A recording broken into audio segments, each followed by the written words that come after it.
A paz do Senhor, povo de Deus, louvado seja o nome do Senhor Jesus Cristo, mais um Desperta Crente. Receba essa palavra hoje, dia 18 de março de 2024. Jesus é bom e fiel, amém? Capítulo 6 da segunda carta de Paulo aos Coríntios. Nós vamos entrar aqui agora e ver a biografia do sofrimento de Paulo. Aqui também ele vai trazer marcas do ministério dele, marcas, de uma vida cristã, marcas de uma pessoa que tem ministério, de uma pessoa que tem obra, de uma pessoa que faz a obra do Senhor, alguém que colocou a mão no arado. Ele vai trazer as marcas da vida de uma pessoa que se disponibilizou a fazer a obra. Amém? Vamos orar. Senhor, eu quero louvar o teu nome, te pedir a revelação da tua palavra, pedir que o Senhor fale aos nossos corações neste momento, porque o Senhor é fiel, o Senhor é poderoso, o Senhor tem nos acompanhado, o Senhor sabe o nosso agir, o nosso sentar, o nosso levantar, o nosso caminhar. O Senhor nos conhece, ó Pai. E eu te peço agora que o Senhor abra o nosso entendimento, a nossa mente, para ouvir a voz do Senhor falar conosco e nos esclarecer aquilo que nós precisamos entender nesses dias. Eu peço ao Senhor a força, o encorajamento, no nome de Jesus. Amém, amém, louvado seja Deus. O verso 1 até o verso 2, Paulo vai falar: e nós, como cooperadores de Deus, vos exortamos a não acolher a graça de Deus de forma inútil. Paulo está dizendo, nós que somos a liderança, nós que fomos ortogados, nós somos cooperadores da obra, o Senhor levantou para a gente ajudar vocês, guiar vocês pelo caminho da verdade. Nós exortamos a vocês a não banalizar a graça, a não usar a graça inútil. Quantas pessoas hoje vivem na banalização da graça, irmãos, fazendo um relativo com a graça de Deus, dizendo que é normal viver uma vida promíscua, uma vida de pecado. Paulo está trazendo para aqueles irmãos em Coríntios um despertamento, trazendo para eles uma luz na mente deles, para que eles parassem de banalizar a graça. Havia muitos charlatões da fé, entrou muitas pessoas dentro da igreja, estava introduzindo muito erro, muita distorção da doutrina, e Paulo está trazendo na mente daqueles irmãos, não use a graça de Deus inutilmente. No verso 2 ele vai falar do tempo oportuno, que é o tempo aceitável do Senhor. Ele vai falar que o Senhor socorreu no dia da salvação. Ele vai falar, com certeza vos afirmo que esse é o momento propício, agora é o dia da salvação. Ele está falando do tempo kairos, do tempo de Deus. Ele está falando do tempo da dispensação, que significa no grego regra da casa. Ele está dizendo que a regra da casa dos cristãos é viver pela graça de Deus, mas não banalizar a graça. É viver uma vida em santidade. Eu anotei aqui 3 períodos que a igreja vive que a igreja vive quando entrou na graça. Não é o período patriarcal, não. Nós estamos no período da graça. Então, assim que Jesus foi à cruz, começou um primeiro período, que esse primeiro período nós fomos salvos, quer dizer, cruz. Jesus se entregou ali naquele primeiro instante, ali começou o tempo da justificação. Então Jesus nos justificou na cruz, Jesus nos justificou, então fomos salvos, ali fomos salvos através de Jesus. Entrou o período da salvação, fomos salvos. O segundo tempo foi o tempo da santificação. Qual é o tempo? Vida. É o tempo que agora nós estamos vivendo em santidade, buscando a santidade, buscando renunciar ao mundo, vivendo para Deus. É o tempo oportuno, é hoje, o tempo oportuno de transformação, o tempo oportuno de entregar nossas vidas no altar, viver em pureza, em santidade com Deus. O terceiro tempo é a glorificação, que é o tempo que vai chegar, que é o arrebatamento da igreja. Muitos já foram arrebatados, muitos já chegou nesse tempo da justificação, da glorificação. Muitos já chegou o tempo da salvação, da glorificação, mas nós seremos arrebatados, e os mortos em Cristo ressuscitarão primeiro. Ele é a glorificação, virá um corpo glorioso. Nós receberemos a coroa, nós estaremos com o nosso Deus eternamente. Então, esses 3 períodos, nós passamos o período da cruz, que Jesus justificou ali. Estamos agora nesse período aqui de santificação. Nós estamos vendo esse processo de santificação, esse processo de santidade, que o arrebatamento vai acontecer. O arrebatamento vai acontecer e nós seremos glorificados juntamente com Ele. Se sofremos aqui na terra com Ele, se perdemos aqui com Ele, nós estaremos vivos para glorificar com Ele na eternidade. Então Paulo está dizendo, não banalize a graça, você não vive mais a sua vontade. Se você voltar ao capítulo 5 e ver o versículo 15, está dizendo que Jesus foi à cruz para aqueles que não vivem mais em si mesmo. Então eu não vivo mais as minhas vontades, os meus desejos carnais. Eu já não vivo mais os meus achismos, aquilo que eu penso, aquilo que eu acho, aquilo que eu quero. Não, agora eu vivo a mente de Cristo. Quem é você? Qual é a sua identidade? Nós precisamos entender isso. Nós passamos por provas, por lutas, por dificuldade. Eu passo por um momento difícil, eu me estresso aqui em casa com os meninos. Eu me estresso às vezes em muitas áreas da vida. Passo por prova, passo por luta, né? Não vivo uma vida de totalmente santidade, só não. Não vivo num quarto isolado dizendo que sou. Não existe isso. É a vida que você leva com Deus. Você precisa ter consciência da vida que você leva com Ele. Você precisa ter uma vida de transparência e sinceridade. Eu sempre falo aqui para meus filhos, vocês não vão me acusar de nada, porque eu não vivo uma vida dupla. Eu não subo no altar para pregar uma coisa e em casa eu vivo outra, não. Eu falo com eles, eu brigo. Minha vontade às vezes é de pegar e dar um couro, mas eu tenho controlado para não pegar, porque você sabe que a gente é mãe. Mas eu vou ficar fingindo uma santidade que não existe? Ah, não, eu tenho que ser aquilo que Jesus me chamou para ser. Eu estou lutando, eu estou buscando uma vida de santidade. Eu estou buscando me separar do pecado, me separar daquilo que me faz pecar. E isso não é fácil para quem quer viver com Deus. Irmãos, Paulo defendeu o ministério dele de uma forma tremenda. A minha Bíblia King James atualizada é de estudo. Eu vou ler aqui, ó. O rodapé dela tá escrito bem assim, ó. Cadê, ó? Paulo zelava por sua vida com Deus, presta bem atenção. Paulo zelava por sua vida com Deus e por seu testemunho como apóstolo e missionário de Cristo, diferentemente dos falsos mestres de seu tempo, que viviam muito bem em função do dinheiro, que extorquiam, prestam bem atenção, que extorquiam da religiosidade dos incautos, pessoas desprovidas de sabedoria e de graça. Paulo pagava um preço muito alto por sua conduta sincera e verdadeira. Sua carta de apresentação era escrita com suas próprias marcas no corpo e na alma, em favor das igrejas, especialmente dos cristãos de Corinto. Então você entende? Nós teremos marcas na nossa vida se nós queremos ter uma vida com sinceridade. Nós teremos marca na alma, nós teremos a marca no coração, no corpo. Nós passaremos por prova. Quem quer viver uma conduta sincera, uma conduta honesta com Deus, vai ser marcado por sofrimento, por dor, vai ser perseguido, vai ser caluniado. Aí ele começa no verso 3 aqui, mostrar as marcas do ministério dele. As marcas do ministério. Irmão, isso aqui é muito sério. É as marcas do ministério de um homem que andou com Deus, do homem que viveu uma vida de sinceridade, uma vida íntegra, do homem que se separou, do homem que viveu a palavra, que viveu a fundo a palavra de Deus. Não é esse raso que a gente vive hoje, não, irmãos.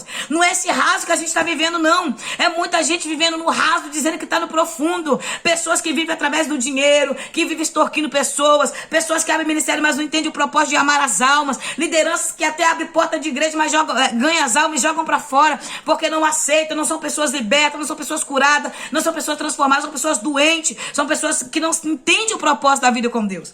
Então a gente precisa entender, irmãos, que vai ter marca em nós. Nós que vivemos uma vida de santidade, uma vida com Deus, teremos marcas. Eu sei que tem pessoas que têm testemunho profundo, tem testemunhos tremendos que teve com Deus, por servir a Deus e por viver uma vida de santidade. Nós não estamos mais vendo em muitos rostos por aí afora o esplendor do Espírito Santo. As lutas têm sido tão grandes. Ontem eu ministrei pela graça do Senhor, porque Deus é fiel o tempo todo, e uma irmã falou comigo, minha missionária, como as mães estão sendo atacadas pelos próprios filhos, porque o adversário está atacando, usando os filhos dentro de casa contra as famílias e principalmente contra as mães. Não é mentira, irmãos. Não é mentira. O que aquela irmã falou comigo ontem é uma pura verdade. É muitas mães sofrendo pelo comportamento de filho, por forma que filhos têm agido, filhos que estão preferindo ir para droga, para bebida, para balada, para loucura do mundo, se entregar às orgias desse tempo, porque é isso que Satanás tem feito, maquiado algo para cegar essa geração. E nós estamos vendo uma geração de filhos se perdendo, e mães sofrendo, mães chorando, pais chorando.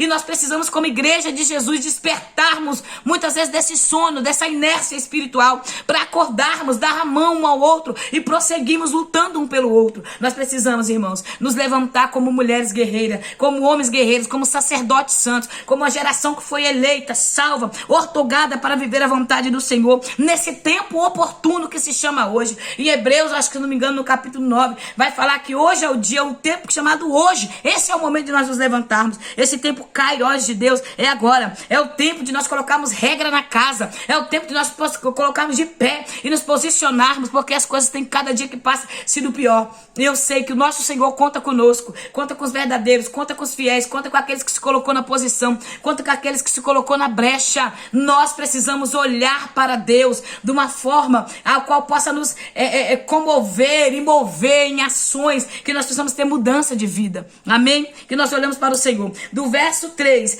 até o verso 10, Paulo vai trazer uma profunda biografia sobre ele. Uma profunda biografia. Eu vou ler direto e conforme eu vou lendo, eu vou falando, tá bom? E você fica bem atento. Olha só, não damos motivo de escândalo. Primeiramente, não traga escândalo no seu ministério.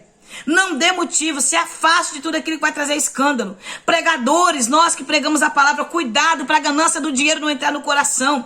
Cuidado para não ir pregar o evangelho somente pelo dinheiro, pela oferta que vai receber. Não dê motivo de escândalo. Não deixe as pessoas conhecer você como charlatão da fé. A missionária Odete prega muito, é uma bênção, mas porém cobra um absurdo para pregar. Cuidado.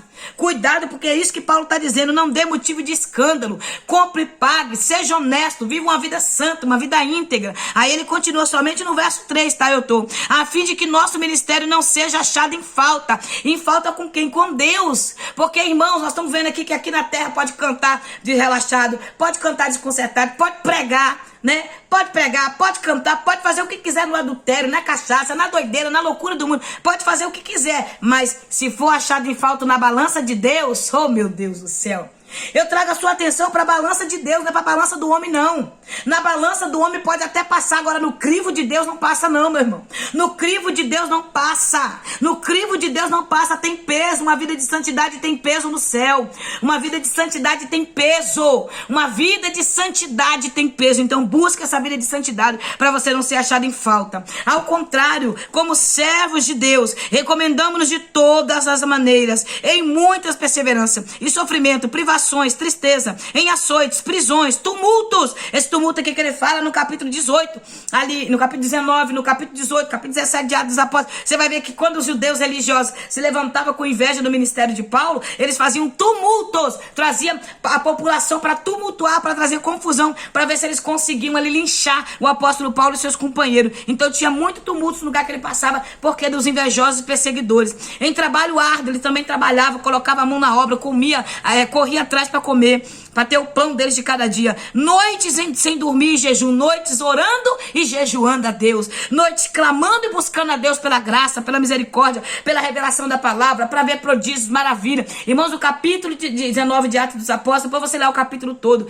você vai ver o texto falar. Meu Deus, é muito lindo. Deixa eu ver se eu abro aqui em cima. Se eu conseguisse abrir aqui em cima, eu ia ler para você. O texto fala que as roupas de Paulo, as roupas daquele homem, aonde ele passava, curava. Aonde ele passava, curava. Para você ver a tremenda intimidade que aquele homem tinha. Tremenda graça, poder de Deus, unção sobre a vida dele. Um homem que andava separado, irmãos, para o ministério. Um homem que andava separado no evangelho. Aí a gente quer uma vida com Deus, quer um ministério bem sucedido, mas não queremos separação, não. Queremos não.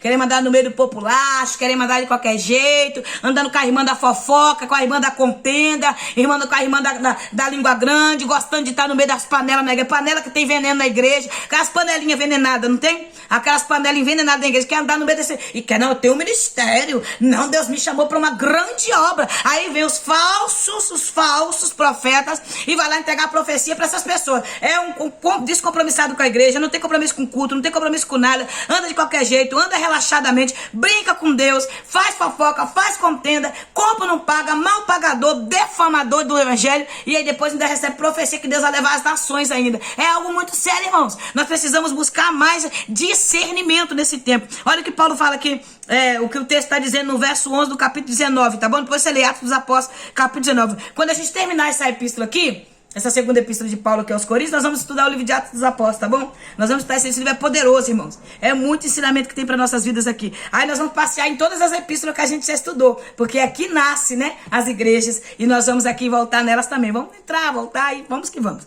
Vamos lá, o verso 11. Deus fazia milagres maravilhosos por meio das mãos de Paulo, de tal maneira que até os lençóis e aventais que Paulo usava eram levados e colocados sobre os doentes. Estes eram curados e de todas as suas enfermidades, assim como também os espíritos malignos eram expelidos deles.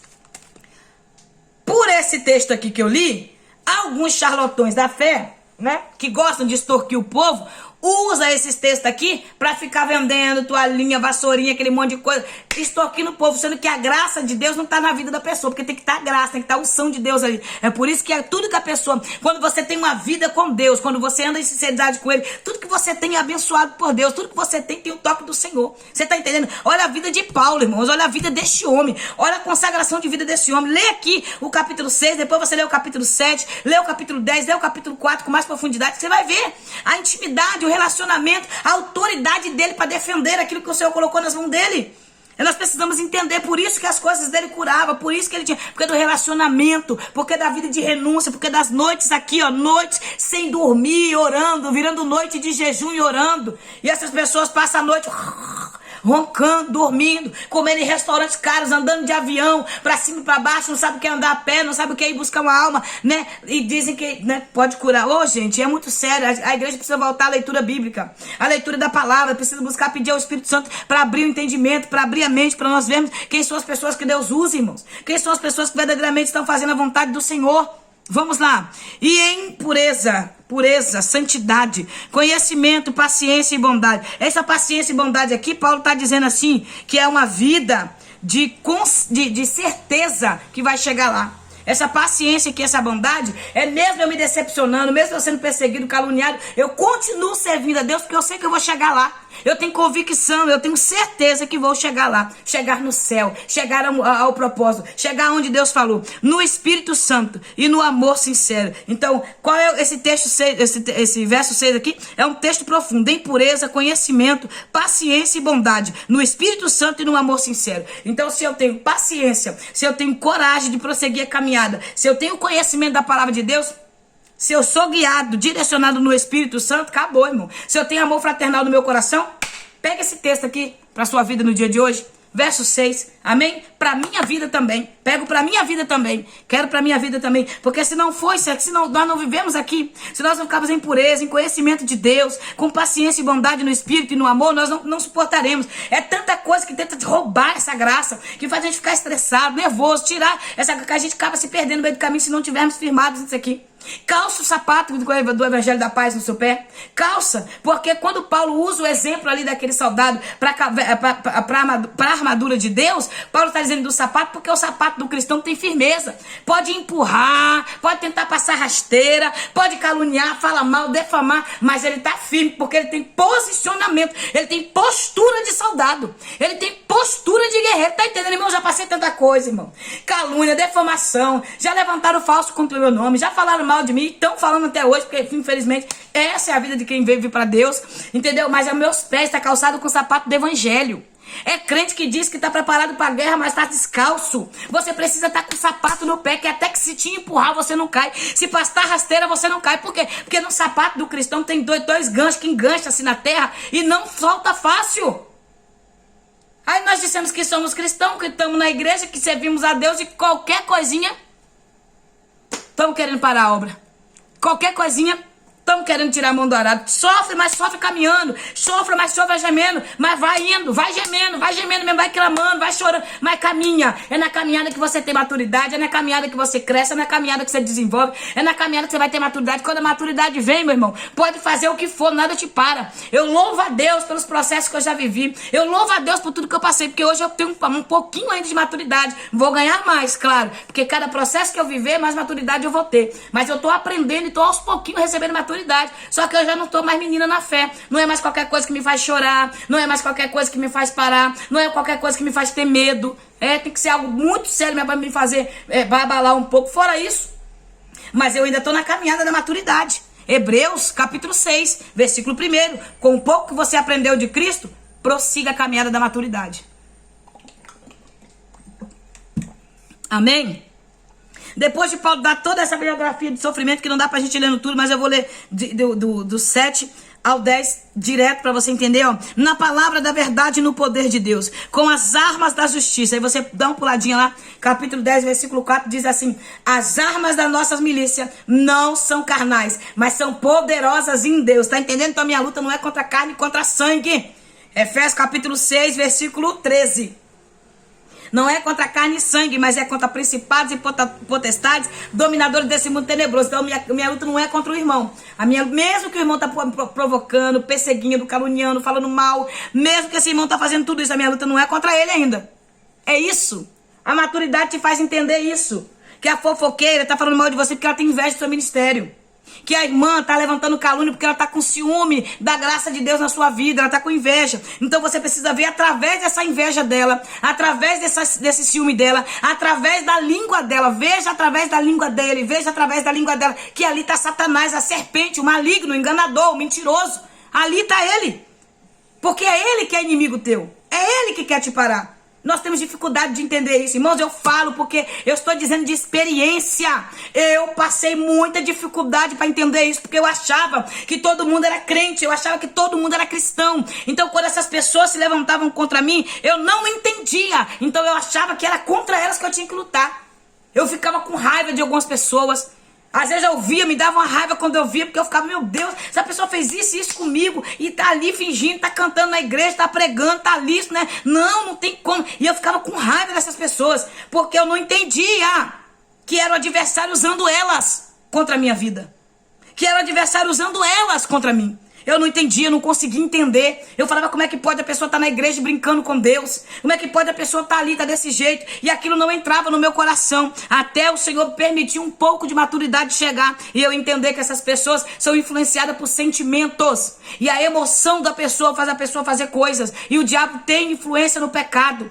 E ele aproveita esses momentos, porque inveja é pecado, ciúme é pecado, esses sentimentos malignos são pecado, e ele tem influência sobre esses sentimentos, até eu entender que ele tinha influência sobre essas pessoas, porque da emoção delas, porque dos sentimentos dela. Como tá suas emoções? Como tá seus sentimentos? Cuidado. Sentimentos fora da palavra abre porta para o maligno. Cuidado. Então vamos lá. Verso dá continuidade aqui. Com armas da justiça, tanto no ataque, olha só, tanto no ataque como na defesa. Então, tanto para atacar quanto para defender, as armas é da justiça, as armas é de Deus. As armas da nossa milícia não são contra a milícia. Milícia de Satanás, tá? Não são carnais. Não é jogar em direto no WhatsApp, não é jogar em direto no Facebook, no Instagram, não é bater boca nem porta de igreja. É joelho, oração, jejum, consagração, vida no altar e vamos que vamos. E oração por essas pessoas. Vamos orando por essas pessoas e Jesus vai nos abençoando. Olha só, verso 8. Por honra e por desonra, por difamação e por boa reputação. Tipo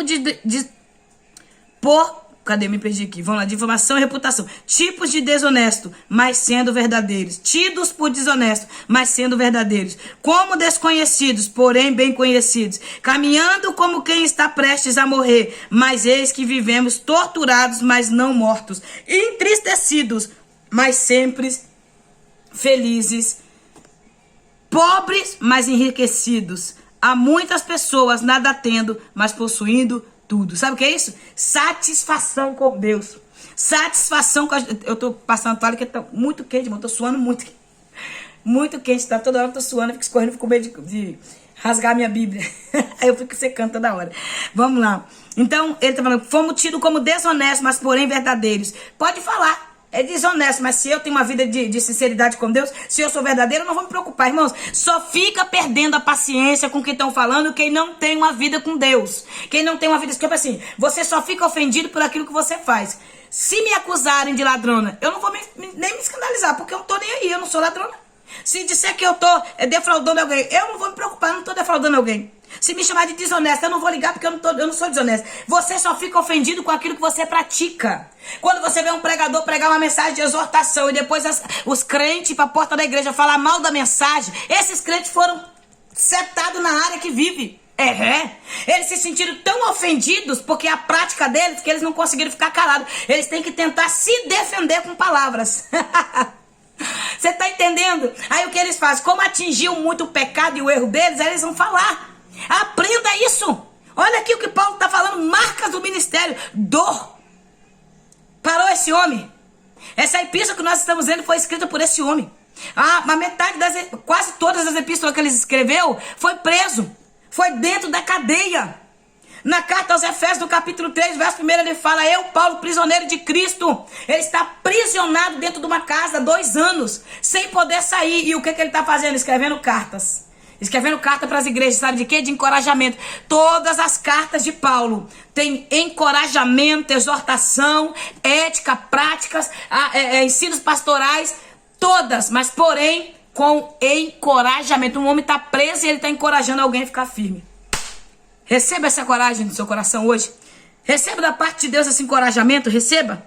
Isso não é isolamento, irmãos. É viver uma vida de santidade. Não vai dar pra gente continuar, porque o vídeo tá ficando muito estendido. Vou encerrar por aqui. E amanhã a gente volta nesse mesmo capítulo 6, falando sobre exortação a uma vida santa. Amém? Então vamos lá. Pai, eu quero louvar o teu nome, eu quero agradecer ao Senhor por este momento. Meu Deus, eu quero louvar ao Senhor por essa oportunidade, por poder gravar esse vídeo, por poder estar sentado aqui adorando o teu nome com a minha vida. Senhor, eu te peço perdão pelas falhas e oro agora pela vida dos meus irmãos que me acompanham neste canal. Pai, continua abençoando, abrindo portas, jogando por terra todo impedimento, tudo aquilo que o adversário tentar fazer pra gente parar, Senhor. Senhor, faça essa irmã compreender que a dor faz parte do ministério, que a dor faz parte da chamada. Meu Deus, em nome de Jesus, o Senhor não nos disse que a gente não iria sofrer. O Senhor nos deixou claro que nós passaríamos por prova, por luta, mas o Senhor estaria conosco a todo momento. E eu apresento em tuas mãos agora este momento, em nome de Jesus. Amém. Que Deus te abençoe, que a paz do Eterno te alcance, continue te fortalecendo, que a graça dele renove as suas forças. E você que se inscreveu no canal, seja bem-vindo. Obrigada pela confiança nesta obra, obrigada pela confiança nesse ministério. Sou grata a Deus por cada um que tem se inscrito no canal. Que Deus continue te abençoando, te fortalecendo. Muito obrigada pelo carinho, por estar sempre aqui comigo. Dê o like, irmão, compartilha esse vídeo, me ajuda aí a crescer. Leva mais a mensagem do Senhor para aqueles que você conhece. Divulga essa mensagem, porque quanto mais vocês alcançar alguém com essa mensagem, mais o evangelho vai ser pregado e o nome do Senhor será glorificado na minha vida e na sua vida, amém? Deus abençoe, fique firme com Jesus, não pare por nada, lembre-se que a dor vai fazer parte da chamada e faz parte da vida do cristão, muitas vezes sofrer, mas nós também teremos refrigério, porque a vida do crente não é só sofrimento, amém? Deus abençoe, em nome de Jesus, que Deus te guarde.